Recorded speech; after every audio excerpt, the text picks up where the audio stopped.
That's not a knife. That's a knife. That's right. We're doing another palette knife video. Get ready, because here we go.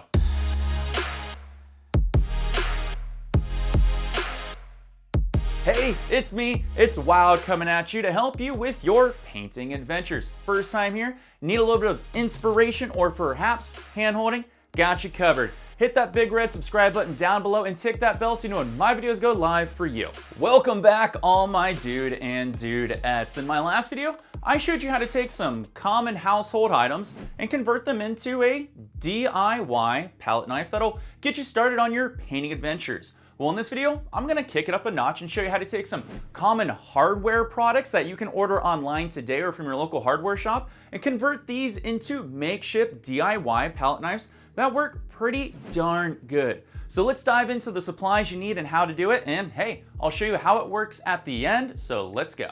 In this video right here, I'm gonna give you some options and show you how to make 2 palette knives. All are items you can get from your local hardware store or online for really cheap. Number 1 is this plastic putty and spackle knife that you can get for around 99 cents. Number 2 is this flexible steel spackle and putty knife that cost me around $3.99. Both are at your hardware store, both are online, links down below if you need them.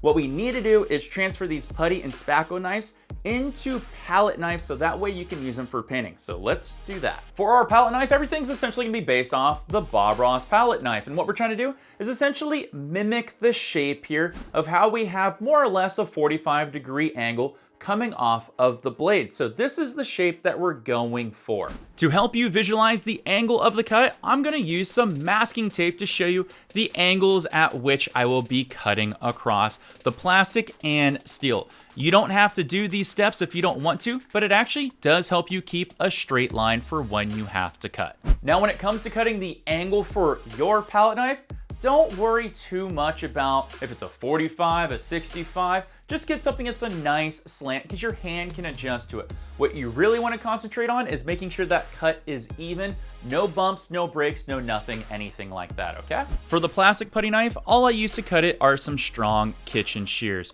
Try your best to get it in 1 or 2 cuts. This way it gives you a nice straight line without any bumps or ridges. If you do get any bumps or ridges, it's quite okay. Just open up and expose the blade of your scissors and you can easily shave down to get a smooth straight line. If you want to mimic more of a palette knife style, you can trim the fat side of the putty knife down a little bit, which I actually recommend because it's going to feel more comfortable for when you have to mix colors or go across and break color, but it's completely up to you if you want to add this extra little detail.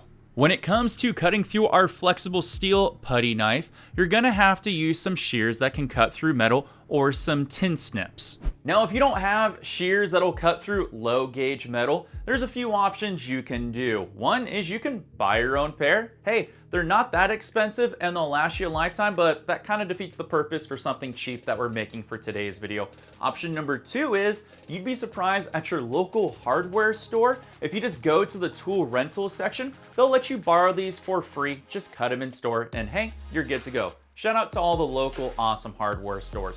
Or option number 3 is you'd be surprised at what your neighbors own, which is what I did. I don't own a pair of shears, but my next door neighbor allowed me to use his because hey, he works in construction. So there you go. To cut the steel, just follow the lines that we marked off with masking tape and try your best to get it in 1 or 2 clean cuts. Now, since we can't shave down the metal on the flexible steel putty knife, I really recommend buy 2 sheets of very fine grit metal sandpaper. I have some that are 320 and 600 grit, and all you do is kind of just drag the knife back and forth on top of the blade edge that exposed to round it off so it's not so sharp. Remember, we're making a palette knife, not a shiv. And here you can see our palette knives that we had just cut to mimic our Bob Ross palette knife, and I think they look fairly close. Now, if you want to make your putty knife a little more comfortable for your hand because the handle is pretty thin, you can take some basic popsicle sticks and stack them up on the handle and just mask tape around them so that way you get a more comfortable handle for when you have to hold it in your hand. Again, it's a little extra step, but I recommend it if you go with the plastic one so that way you don't hurt your hand while trying to hold this palette knife for hours on end. Now that we have our DIY homemade palette knives, let's test them out and see how well they work to break paint on a palette and canvas. Let's start off in Hava Control. I'm going to use the Bob Ross palette knife and just take a nice roll of titanium white and come down and across just so you can see how the paint break will look as we compare and contrast. First up, let's try our plastic palette knife that we made for 99 cents. Again, just gonna take a small little roll and come up to the top of the palette here and try my best as I come down and across. Now, fair warning, this is my very first test run, so I'm a little nervous.